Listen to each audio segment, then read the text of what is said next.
Hello बच्चों, कैसे हैं आप लोग। आप सभी लोगों की भारी डिमांड पर मैं लेके आ चुका हूं क्लास 12 फिजिक्स का लेक्चर नंबर 1 यानी कि विद्युत आवेश तथा क्षेत्र का लेक्चर नंबर 1।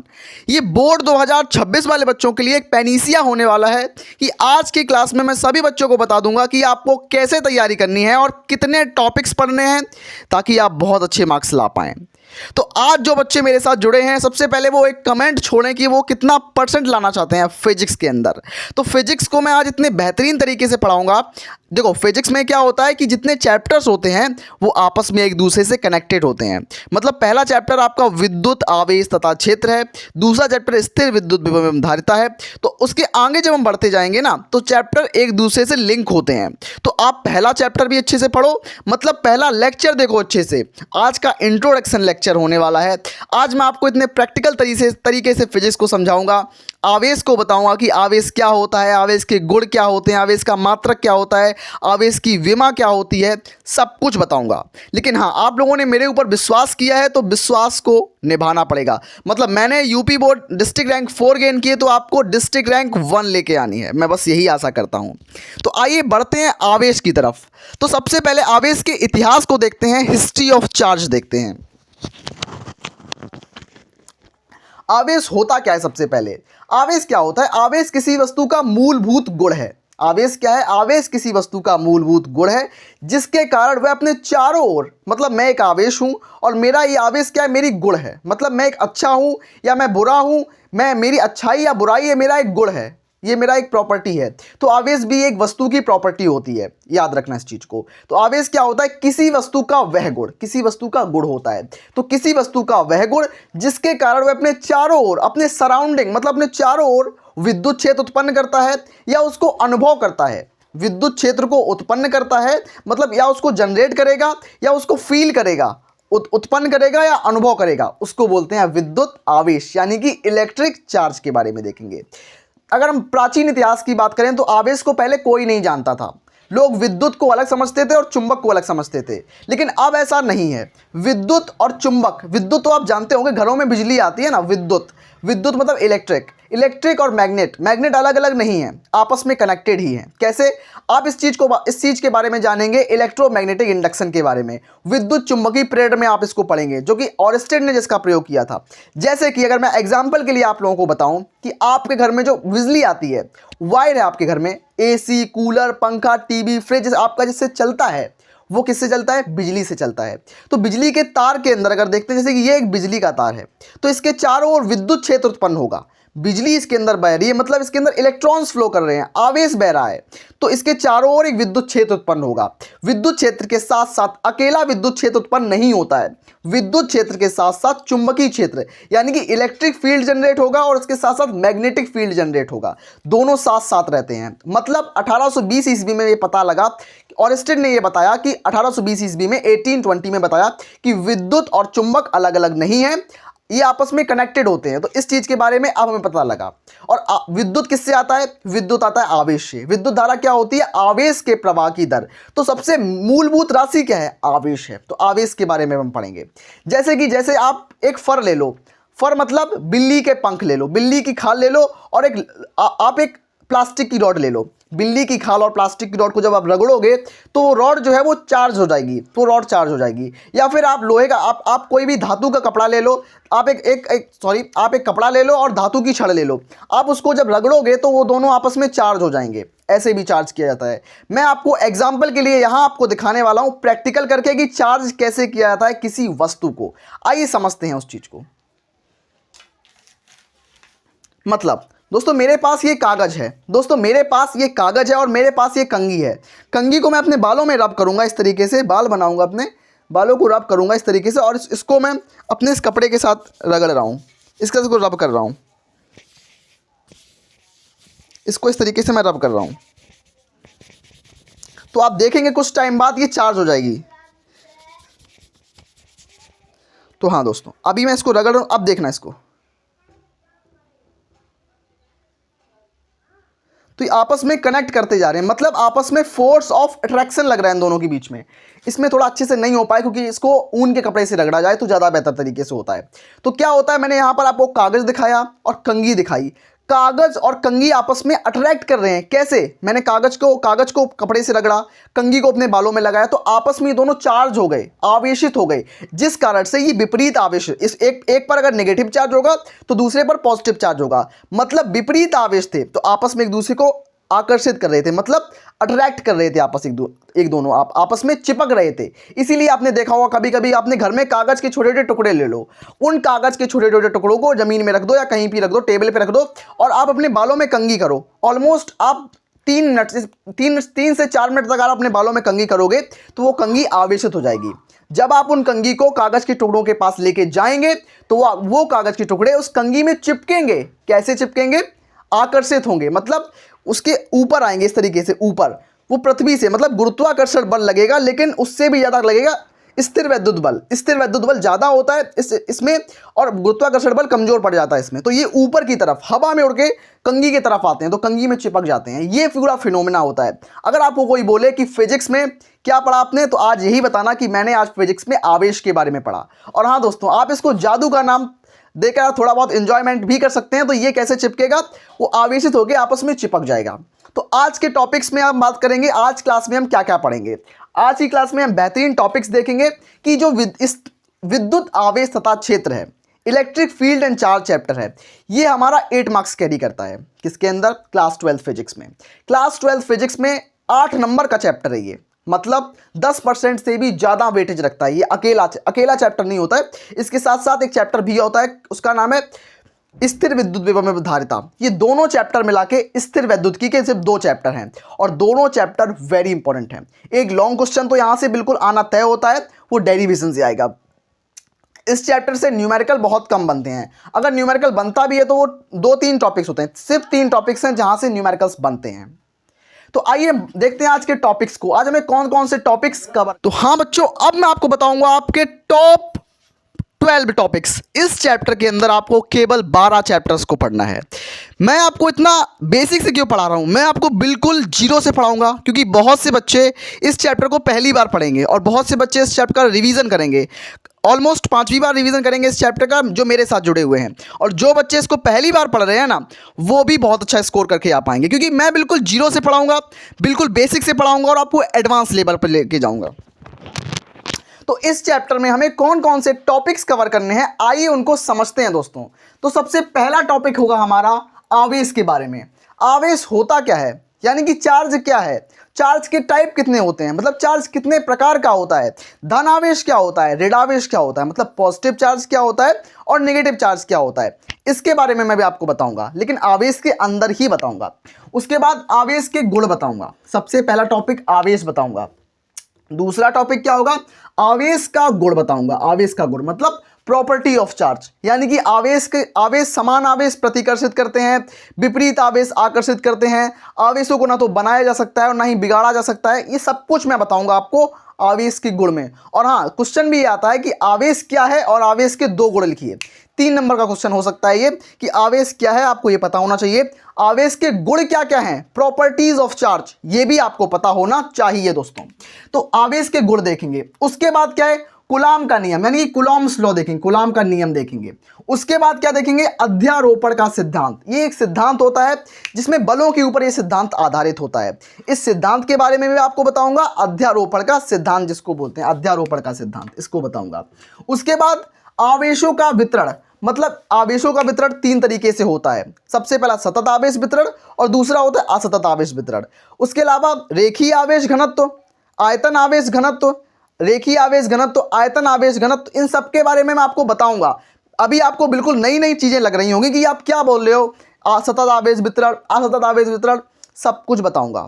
बिल्कुल घबराना नहीं है आप लोगों को, आपको बिल्कुल जीरो से उठाऊंगा, मैं बिल्कुल बेसिक से उठाऊंगा और एडवांस पे लेके पहुंचूंगा। इसकी जिम्मेदारी मेरी है। तो अभी बस स्टार्टिंग हुई है क्लास 12 फिजिक्स की। मैं अक्टूबर तक या नवंबर तक आपका सिलेबस कंप्लीट करा दूंगा। सारे PYQs के बाद कराना शुरू कर दूंगा।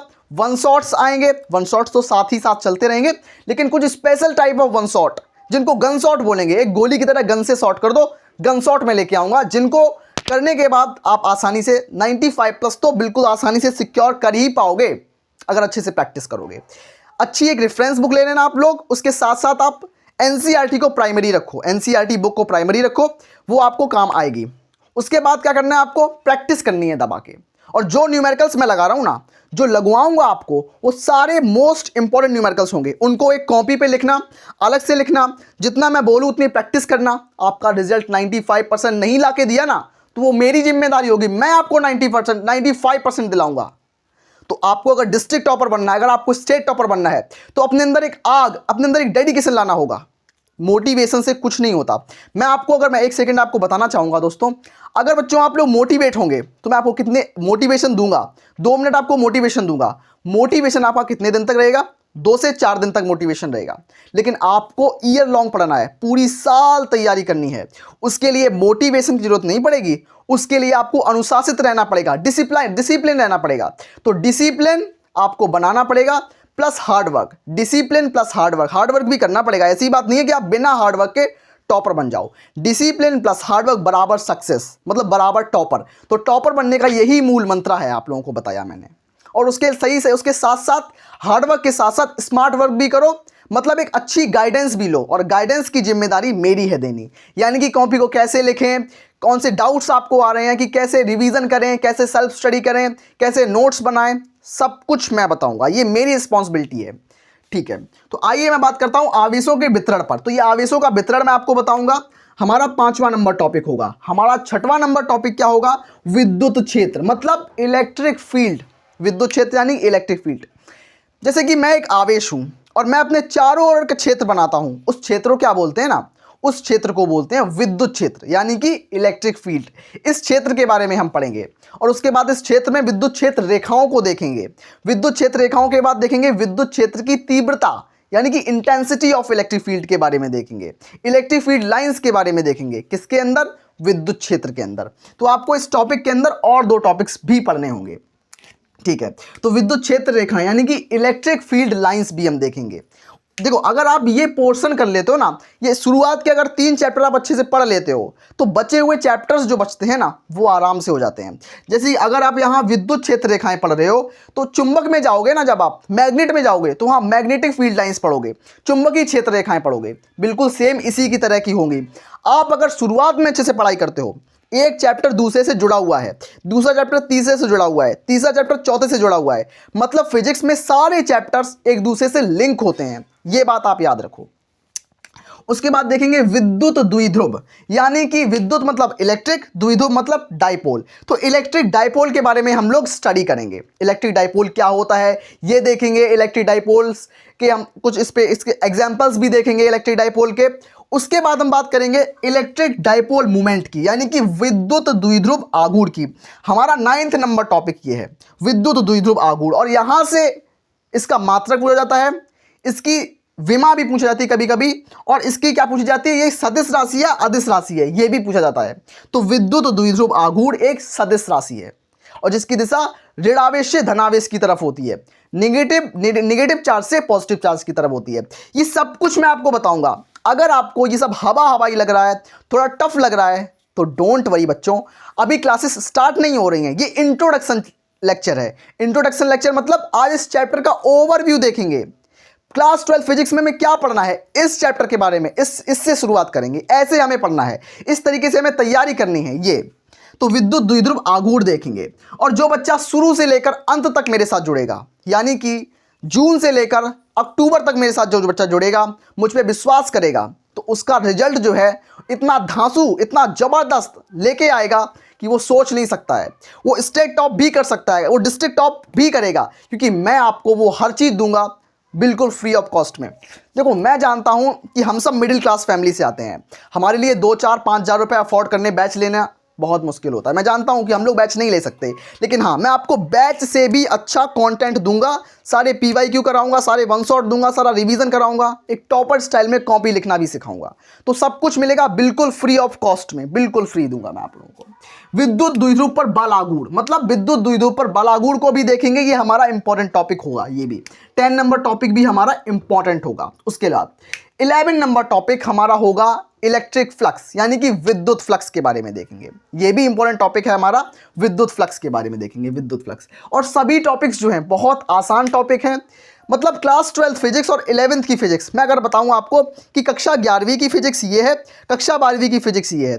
11th क्लास की फिजिक्स बोरिंग होती है, लेकिन क्लास 12th की फिजिक्स बहुत इंटरेस्टिंग है, बहुत अमेजिंग है, बहुत प्रैक्टिकल है, जिसको आप बिल्कुल डेली लाइफ में यूज़ करोगे। फिजिक्स का मतलब क्या होता है, बहुत से बच्चे घबराते हैं फिजिक्स से। फिजिक्स में थ्योरी, न्यूमेरिकल, डेरिवेशन होती है, तीनों चीज़ें।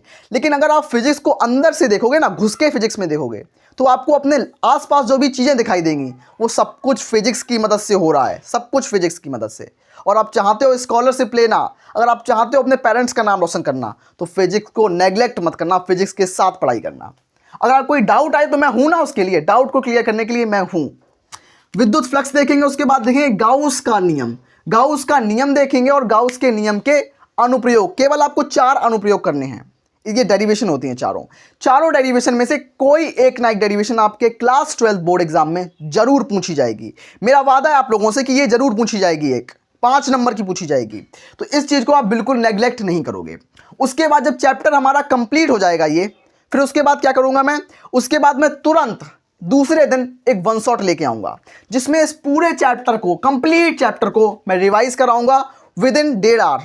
मतलब विद इन 1 से 2 आवर्स के अंदर मैं आपको कंप्लीट करा दूंगा। 1 से 2 घंटे के अंदर वन शॉट लेके आऊंगा, क्विक रिवीजन कराऊंगा, जिससे आपका पूरा चैप्टर का माइंड मैप, पूरा माइंड मैप आपके दिमाग में फिट हो जाएगा।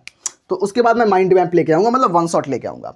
उसके बाद PYQs भी करा दूंगा। इस चैप्टर में जितने PYQ आए हैं सारे PYQ करा दूंगा, और न्यूमेरिकल की प्रैक्टिस करा दूंगा। बहुत से बच्चे बोलते हैं कि न्यूमेरिकल नहीं बनते, मैं लाइव न्यूमेरिकल कराऊंगा और आपको बताऊंगा, पॉइंट टू पॉइंट बताऊंगा कि न्यूमेरिकल क्यों नहीं बनते, न्यूमेरिकल कैसे बनेंगे, न्यूमेरिकल में दिक्कत क्यों होती है, कैलकुलेशन नहीं होती, फॉर्मूला नहीं सोच पाते। सब कुछ बताऊंगा कि कैलकुलेशन कैसे करें, फॉर्मूला कैसे अप्लाई करें, ये भी बताऊंगा।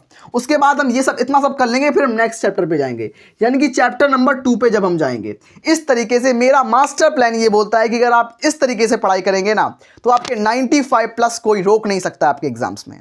तो बढ़ते हैं अपने चैप्टर, ओवरव्यू मैंने देख लिया, अब बढ़ते हैं विद्युत आवेश होता क्या है, आवेश के बारे में हम पढ़ते हैं। चलिए आगे बढ़ते हैं। तो दोस्तों अब मैं आ चुका हूं अपने प्रैक्टिकल चीज पे, अपने आवेश के ऊपर, कि आवेश होता क्या है, आवेश का मात्रक क्या होता है, आवेश के प्रकार क्या क्या होते हैं, आवेश की विमा क्या होती है, आवेश की प्रकृति कैसी होती है, क्या आवेश सदिश राशि है, आवेश अदिश राशि है, इन सभी के बारे में 1 बाय 1 डिस्कस करूंगा। तो आइए शुरू करते हैं। तो हाँ, आवेश की परिभाषा मैंने यहां पर लिख रखी है। इस परिभाषा को सबसे पहले मैं बताऊंगा, उसके बाद मैं खुद से बताऊंगा अपने प्रैक्टिकल नॉलेज से। तो आइए समझते हैं इस चीज को कि आवेश क्या होता है। आवेश क्या है, किसी वस्तु का वह गुण। आवेश क्या है, आवेश किसी वस्तु का गुण है। मतलब इस वस्तु का, या मैं एक वस्तु हूं, या ये बोर्ड एक वस्तु है, या मैं ये ट्राइपॉड रखे हूं, ये ट्राइपॉड एक वस्तु है, कुछ भी एक वस्तु हो सकती है।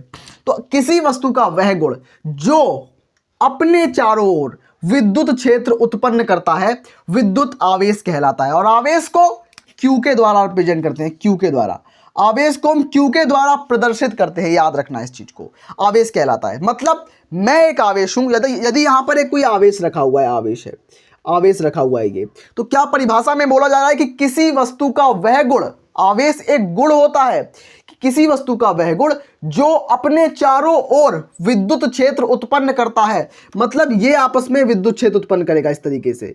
ये क्या है, विद्युत क्षेत्र है, ये इसके आसपास का चारों ओर का क्षेत्र, आवेश के चारों ओर का क्षेत्र क्या कहलाता है, विद्युत क्षेत्र, इलेक्ट्रिक फील्ड। मतलब आवेश के चारों ओर का क्षेत्र, मैं एक आवेश हूं, मेरे चारों ओर का क्षेत्र, मैं एक आवेश हूं और मेरे चारों ओर का क्षेत्र विद्युत क्षेत्र। अगर मैं एक इलेक्ट्रिक चार्ज हूं तो मेरे चारों ओर का क्षेत्र जो होगा वो इलेक्ट्रिक फील्ड होगा, इलेक्ट्रिक फील्ड बोलेंगे। मतलब अगर मैं उसमें कोई दूसरा आवेश लेके आऊंगा तो मैं उस पर धक्का लगाऊंगा, मैं उस पर फोर्स फील करूंगा, तो ये क्या है, मेरे चारों ओर का क्षेत्र विद्युत क्षेत्र, यानी कि इलेक्ट्रिक फील्ड होता है ये। तो ठीक है, इस चीज को तो इलेक्ट्रिक फील्ड होता है ये। तो इलेक्ट्रिक फील्ड जनरेट करेगा, मतलब इलेक्ट्रिक फील्ड उत्पन्न करता है या इलेक्ट्रिक फील्ड का अनुभव करता है, उसको बोलते हैं विद्युत आवेश। आवेश को हम Q के द्वारा प्रदर्शित करते हैं। आई होप आपको ये पूरा कॉन्सेप्ट समझ में आया होगा। आवेश एक वस्तु का गुण है, ये एक वस्तु का गुण होता है, प्रॉपर्टी होती है। उसके बाद आवेश 2 प्रकार के होते हैं। पहला पॉइंट क्लियर हो गया, आवेश की परिभाषा मैंने आपको बताई। दूसरा पॉइंट क्या है कि आवेश के प्रकार क्या क्या होते हैं। तो आवेश मेनली 2 प्रकार का होता है। सबसे पहले होता है धन का आवेश और दूसरा होता है ऋण का आवेश। धन आवेश मतलब पॉजिटिव चार्ज और ऋण आवेश मतलब नेगेटिव चार्ज। तो पॉजिटिव और नेगेटिव का मतलब क्या है, मैं आपको समझाता हूं कि मैं एक वस्तु हूं और मेरे अंदर इलेक्ट्रॉन्स भरे हुए हैं। मैं एक वस्तु हूं और मेरे अंदर इलेक्ट्रॉन्स भरे हुए हैं। इलेक्ट्रॉन कैसे होते हैं? इलेक्ट्रॉन नेगेटिव होते हैं। इलेक्ट्रॉन्स नेगेटिव होते हैं। अब इलेक्ट्रॉन पर कितना चार्ज होता है वो आप लोग मुझे कमेंट्स में बताओगे। इतना मैं बता दूं कि इलेक्ट्रॉन और प्रोटॉन के ऊपर बराबर चार्ज होता है, लेकिन इलेक्ट्रॉन नेगेटिव चार्ज होता है और प्रोटॉन पॉजिटिव चार्ज होता है। अब कितना होता है वो मुझे आप लोग कमेंट सेक्शन में बताओगे, ठीक है? तो आइए बढ़ते हैं। अब मैं आपको बताता हूं कि इलेक्ट्रॉन्स, मैं एक वस्तु हूं और मेरे अंदर इलेक्ट्रॉन भरे हुए हैं। जब मेरे अंदर से इलेक्ट्रॉन निकलेंगे बाहर, अगर मैं इलेक्ट्रॉन का दान करूंगा, मतलब मैं इलेक्ट्रॉन को अपने अंदर से निकालूंगा, मैं इलेक्ट्रॉन का दान करूंगा, तो मैं धनी व्यक्ति हूं। अगर मैं इलेक्ट्रॉन को दान करता हूं, दान कौन करता है? दान धनी व्यक्ति करता है। तो अगर मैं इलेक्ट्रॉन्स को लूज करूंगा, if I lose the electrons then I will become the positively charge. अगर मैं इलेक्ट्रॉन को लूज करूंगा, अगर मैं इलेक्ट्रॉन का दान करूंगा, मैं अपने अंदर से इलेक्ट्रॉन्स को निकाल रहा हूं इस तरीके से, तो मैं धनावेशित हो जाऊंगा, यानी कि पॉजिटिवली चार्ज हो जाऊंगा। अगर धनावेश कौन होता है? धनावेश धनी व्यक्ति होता है। इलेक्ट्रॉन का दान कौन करेगा? धनी व्यक्ति करेगा, तो धनावेश। अगर मैं इलेक्ट्रॉन को ग्रहण करूंगा, मैं इलेक्ट्रॉन को ग्रहण करूंगा, मैं 10 इलेक्ट्रॉन मैंने ले लिए, बाहर से ले लिए, तो मैं ऋणावेशित हो जाऊंगा, यानी कि negatively charge element, negatively charge हो जाऊंगा। तो धनावेश और ऋणावेश दोनों इलेक्ट्रॉन के कारण आते हैं, याद रखना इस चीज को। अगर मैं इलेक्ट्रॉन दान करूंगा, अपने बॉडी से निकालूंगा, तो धनावेशित हो जाऊंगा। अगर इलेक्ट्रॉन खाऊंगा यानी ग्रहण करूंगा, तो एक्सेप्ट करूंगा, तो कैसे हो जाऊंगा? ऋणावेशित हो जाऊंगा। ये पूरा मेन कॉन्सेप्ट आपको समझ में आया होगा कि हमने इलेक्ट्रॉन सिद्धांत के आधार पर, इलेक्ट्रॉन थ्योरी के बेसिस पर हमने धनावेश और ऋणावेश में डिवाइड कर दिया इन चीज़ों को। तो हाँ, लेकिन इतना याद रखना कि ना तो आवेश को बनाया जा सकता है, मतलब आवेश को ना तो मैं बना सकता हूँ, ना ही मैं उसको मिटा सकता हूँ। ना तो आवेश को बनाया जा सकता है और ना ही मिटाया जा सकता है। बस इसको एक वस्तु से दूसरी वस्तु में ट्रांसफर यानी कि स्थानांतरित किया जा सकता है। मतलब इसके अंदर 10 कूलम आवेश है और इसने मुझे दे दिया तो मेरे पास आ गया। मतलब आवेश को कहीं से बनाया नहीं गया है, आवेश को बस एक वस्तु से दूसरी वस्तु में स्थानांतरित किया गया है, यानी कि ट्रांसफर किया जाता है। इसको बोलते हैं आवेश संरक्षण का सिद्धांत। तो आवेश हमेशा संरक्षित रहता है, आवेश हमेशा कंजर्व रहता है। ये चीज भी आप लोग याद रखना। तो आवेश, धनावेश मतलब प्लस क्यू, ऋणावेश मतलब माइनस क्यू। धनावेश में क्या होता है? इलेक्ट्रॉन का दान होता है। मैं लिख देता हूं यहाँ पे, इलेक्ट्रॉन का दान करते हैं इलेक्ट्रॉन। अगर मैं इलेक्ट्रॉन को दान करूंगा, मतलब इलेक्ट्रॉन को लूज करूंगा, तो मैं धनावेशित हो जाऊंगा। अगर मैं इलेक्ट्रॉन को ग्रहण करूंगा तो मैं कैसा हो जाऊंगा? तो मैं ऋणावेशित हो जाऊंगा। तो ग्रहण करूंगा तो ऋणावेशित, याद रखना। उसके बाद तीसरा नंबर पॉइंट क्या होगा कि आवेश का मात्रक क्या होता है। तो देखो, आवेश के बारे में कूलाम ने बहुत कुछ बताया था। कूलाम ने आवेशों के बीच लगने वाले बल के बारे में बताया था, उस बल के बारे में बताया था। तो आवेश का मात्रक हमने इस आधार पर कूलाम रख दिया। तो आवेश का मात्रक क्या होता है? कूलाम होता है। उसके अलावा आवेश क्या होता है? Q बराबर I इंटू टी। तो एम्पियर इंटू सेकेंड भी हम बोलते हैं, लेकिन आप लोग इन जनरल याद रखना आवेश का मात्रक कूलाम, और कूलाम को हम C से रिप्रेजेंट करेंगे, C से, याद रखना। चौथा नंबर हमारा पॉइंट होगा आवेश की विमा क्या है, आवेश की डायमेंशन क्या होती है। तो डायमेंशन ऑफ चार्ज क्या होगी? AT। A मतलब एम्पियर, T मतलब सेकंड। A मतलब एम्पियर, T मतलब सेकंड। T का मतलब यहां पर टाइम नहीं है, T is not time in here. T का मतलब यहां पर क्या है? T का मतलब टेम्परेचर नहीं है, T का मतलब टाइम है इस जगह। मतलब T का मतलब क्या? सेकंड, टाइम मतलब सेकंड, ठीक है। उसके अलावा T का मतलब टेम्परेचर नहीं है दोस्तों, मैं यहाँ पे लिख दूँ, इस चीज को मैं थोड़ा करेक्ट करना चाहूंगा कि T का मतलब टेम्परेचर नहीं है। यहाँ पर T का मतलब टेम्परेचर नहीं है, T का मतलब टाइम है, T का मतलब सेकेंड्स है, टेम्परेचर नहीं है, याद रखना इस चीज को। आवेश कैसी राशि है? आवेश कैसी राशि है? तो आवेश की प्रकृति कैसी होती है? आवेश एक अदिश राशि है। आवेश एक कैसी राशि है? आवेश एक स्केलर क्वांटिटी है। इसके बारे में भी याद रखना। तो आई होप आपको आवेश के बारे में, चार्ज के बारे में पूरा कॉन्सेप्ट आपको समझ में आया होगा। तो आगे बढ़ते हैं अपने नेक्स्ट टॉपिक की तरफ, जिसका नाम है आवेश के गुण, यानी कि प्रॉपर्टीज ऑफ चार्ज के बारे में। तो हाँ बच्चों, अब मैं आपको बताऊंगा आवेश के गुण यानी कि प्रॉपर्टीज ऑफ चार्ज के बारे में। तो प्रॉपर्टीज ऑफ चार्ज क्या होती हैं? मैंने अभी आपको चार्ज के बारे में पढ़ा दिया। अब बताऊंगा आवेश कैसे कैसे रिएक्ट करता है, आवेश के क्या क्या गुण होते हैं। अब गुण के बारे में बताऊंगा मैं आपको। तो दोस्तों, मैंने आपको बताया था कि आवेश दो प्रकार के होते हैं। कौन कौन से? एक होता है धन का आवेश और एक होता है ऋण का आवेश, मतलब पॉजिटिव चार्ज और नेगेटिव चार्ज के बारे में बताया था। तो दोनों कैसे हैं? अगर पॉजिटिव बात करूं और नेगेटिव की बात करूं तो दोनों अलग अलग प्रकृति के हैं, दोनों अलग अलग टेंडेंसी के हैं। तो ये आपस में, जब पॉजिटिव चार्ज और नेगेटिव चार्ज आपस में जब पास रखूंगा इनको मैं, तो ये आपस में पास आएंगे, इस तरीके से जुड़ेंगे। जब एक पॉजिटिव होगा और दूसरा भी पॉजिटिव होगा, मतलब दोनों की प्रकृति अगर समान होगी तो ये दूसरे को धक्का देंगे, मतलब प्रतिकर्षण करेंगे, इस तरीके से दूर जाएंगे। इसी तरीके से अगर पॉजिटिव नेगेटिव होगा तो वो पास पास आएंगे, अगर पॉजिटिव पॉजिटिव होगा मतलब समान आवेश होंगे तो वो दूर दूर जाएंगे। ये आवेश का गुण होता है, ये आवेश का नियम होता है। तो आइए आगे बढ़ते हैं। क्या होता है कि समान आवेश मतलब पॉजिटिव चार्ज आपस में प्रतिकर्षण करते हैं। प्रतिकर्षण मतलब repulsion, force of repulsion feel करते हैं, इसको बोलते हैं फोर्स ऑफ रिपल्सन। प्रतिकर्षण का बल अनुभव करते हैं। जैसे कि नेगेटिव चार्ज और नेगेटिव चार्ज ये दोनों भी क्या करेंगे, प्रतिकर्षण का बल अनुभव करेंगे। प्रतिकर्षण का प्लस प्लस प्रतिकर्षण होगा, आपस में दूर दूर जाएंगे, माइनस माइनस दूर दूर जाएंगे, प्रतिकर्षण होगा। उसके बाद विपरीत आवेश आकर्षित करते हैं, मतलब मेरे पास अगर कोई दो आवेश हैं, एक पॉजिटिव चार्ज है, एक नेगेटिव चार्ज है, या एक नेगेटिव चार्ज है या एक पॉजिटिव चार्ज है, तो जब मैं इनको पास पास रखूंगा तो ये एक दूसरे से आकर्षित होंगे, आकर्षण लगेगा, आकर्षित होंगे, आकर्षण होने का गुण लगेगा। इसमें भी आकर्षण होगा, इसमें भी आकर्षण होगा। तो प्लस क्यू और माइनस क्यू आपस में पास पास आएंगे, आकर्षण होगा इनके बीच में। माइनस क्यू प्लस क्यू आपस में पास पास आएंगे, इनके बीच में भी आकर्षण होगा। तो समान आवेश दूर दूर जाते हैं, विपरीत आवेश पास पास आते हैं। तो ये आवेश का एक गुण होता है। अब बढ़ते हैं आवेश के तीसरे नंबर गुण की तरफ, जो कि क्या होता है, थर्ड नंबर प्रॉपर्टी की तरफ। अब बात करता हूं मैं आपकी तीसरे नंबर और चौथे नंबर की आवेश के गुण के बारे में। तीसरा नंबर गुण क्या है हमारा कि आवेश सदैव संरक्षित रहता है। संरक्षित रहने का मतलब आवेश हमेशा कंजर्व रहता है, मतलब आवेश को ना तो बना सकते हैं हम, ना ही उसको बिगाड़ सकते हैं, ना ही उसको तोड़ सकते हैं, ना ही उसको मरोड़ सकते हैं। आवेश को बस एक वस्तु से दूसरे वस्तु में हम स्थानांतरित कर सकते हैं। बस यही होता है आवेश का संरक्षण सिद्धांत।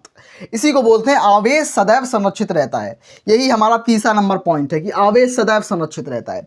चौथा नंबर पॉइंट हमारा क्या है कि आवेश का क्वांटमीकरण। क्वांटमीकरण तो क्वांटा, सबसे पहले ये दो शब्दों से मिलकर बना है क्वांटा। तो क्वांटा का मतलब क्या होता है, पैकेट। क्वांटा का मतलब आपने चिप्स का पैकेट खाया होगा, आपने कुरकुरे का पैकेट खाया होता तो वो पैकेट होता है। तो उसी तरीके से क्वांटा का मतलब होता है पैकेट, और उस पैकेट को क्या बोलते हैं, क्वांटा। तो आवेश का क्वांटा मतलब आवेश का पैकेट। आवेश को हम एक वस्तु से दूसरी वस्तु में बेचते हैं, मैंने अभी अब आपको बताया था ये चीज। लेकिन आवेश को हम कैसे बेचते हैं, एक बेचते हैं, दो बेचते हैं, या 1.5 बेचते हैं, 1.2 बेचते हैं, इस तरीके से नहीं बेचते। आवेश को सदैव एक पूर्ण संख्या के रूप में भेजा जा सकता है। मतलब आवेश को हम या तो एक भेजें, या दो भेजें, या तीन भेजें, या चार भेजें, या पांच भेजें, dot dot dot dot dot dot अनंत तक भेज सकते हैं। लेकिन आवेश को हम 1/2 भेजें, नहीं भेज सकते इस तरीके से। आवेश को हम 3/2 के रूप में भेजें, नहीं भेज सकते। आवेश को हम 0.5 के रूप में भेजें, नहीं भेज सकते, क्योंकि आवेश को कभी भिन्न के रूप में, बटे के रूप में नहीं भेजा जा सकता है। आवेश को सदैव एक पूर्ण संख्या के रूप में ही भेजा जाता है। इस गुण को क्या बोलते हैं, आवेश का क्वांटमीकरण। ये जो प्रॉपर्टी होती है उसको बोलते हैं आवेश का क्वांटाइजेशन ऑफ चार्ज। इसका फॉर्मूला होता है, एक हमारा फॉर्मूला सामने निकल के आता है, इसको क्या बोलते हैं, Q बराबर N × E। Q बराबर प्लस माइनस N × E। जहां पर क्या होता है, इससे हम फॉर्मूला हमें मिलता है, जहां पर जो Q होता है, Q का मतलब होता है आवेश, Q का मतलब आवेश यानी कि चार्ज। Q एक आवेश होता है यानी कि चार्ज होता है। E क्या होता है, E इलेक्ट्रॉन का आवेश। कितना होता है, इलेक्ट्रॉन पर आवेश। इलेक्ट्रॉन पर आवेश कितना होता है, माइनस। लेकिन इस क्वेश्चन में हम माइनस साइन नहीं लेंगे, इसमें हम केवल उसका मैग्नीट्यूड लेंगे, ना कि उसका साइन लेंगे। इसमें हम उसका परिमाण लेंगे, मतलब उसका मैग्नीट्यूड लेंगे, ना कि उसका साइन। तो 1.6 × 10⁻⁻19 कूलाम एक इलेक्ट्रॉन पर आवेश होता है। एन यहाँ पर क्या है, एन यहाँ पर नंबर ऑफ इलेक्ट्रॉन, इलेक्ट्रॉन यानी कि इलेक्ट्रॉनों की संख्या, नंबर ऑफ इलेक्ट्रॉन यानी कि इलेक्ट्रॉनों की संख्या। Q आवेश है, N क्या है, इलेक्ट्रॉनों की संख्या है, E इलेक्ट्रॉन पर आवेश है। एक इलेक्ट्रॉन पर आवेश कितना होता है, -1.6, लेकिन इसमें हम मैग्नीट्यूड लेंगे, ना कि माइनस साइन। 1.6 × 10⁻⁻19 कूलाम। तो ये आवेश का क्वांटमीकरण का फॉर्मूला है। हमारा पहला फॉर्मूला हमारे पास आया Q बराबर N × E। और इस फॉर्मूले पर मैं 100% गारंटी लेता हूं कि एक ऑब्जेक्टिव क्वेश्चन आपको मिलेगा। 100% गारंटी लेता हूं, 100% गारंटी लेता हूं कि इस फॉर्मूले से आपको एक ऑब्जेक्टिव क्वेश्चन या 1 मार्क का क्वेश्चन जरूर मिलेगा। हर साल लगभग 10 साल से लगातार इस फॉर्मूले से क्वेश्चन आ रहा है। तो आज मैंने आपको आवेश के बारे में बताया, मैंने आपको बिल्कुल प्रैक्टिकल नॉलेज दी कि इस चैप्टर में पढ़ना क्या है, आवेश होता क्या है, आवेश के गुण क्या क्या होते हैं, सब कुछ बताया। और आशा करते हैं आपको सब कुछ समझ में भी आया होगा। जो भी डाउट अगर आपको आ रहा हो तो तुरंत मुझसे पूछो, मैं कमेंट के थ्रू आपको रिप्लाई दूंगा। और कल जो नेक्स्ट लेक्चर आएगा उसमें आप फिर से एंजॉय करेंगे फिजिक्स के बारे में। तो मिलते हैं ऐसी बेहतरीन अमेजिंग की क्लास में, तब तक के लिए धन्यवाद। और हाँ, अगर आप अपने 10 दोस्तों को शेयर करते हो तो बहुत ज़्यादा इस चैनल की एंगेज बढ़ेगी और आपका प्यार सपोर्ट मिलेगा। और इस वाइट बोर्ड को हटा के मैं स्मार्ट बोर्ड लगा पाऊंगा। स्मार्ट बोर्ड लगाने के बाद मैं आपको यहाँ पर 3D में पढ़ाऊंगा, बिल्कुल 3D में पढ़ाऊंगा, प्रैक्टिकल तरीके से पढ़ाऊंगा। और आपको बिल्कुल इमेज के थ्रू पढ़ाऊंगा कि आवेश विद्युत धारा कैसी होती है, सब कुछ इमेज में पढ़ाऊंगा, 3D में पढ़ाऊंगा। उसके लिए बस सपोर्ट करना होगा और इस वाइट बोर्ड को हटा के स्मार्ट बोर्ड तक मुझे पहुँचाना होगा। तो मिलते हैं ऐसी धमाकेदार क्लास में, तब तक के लिए धन्यवाद।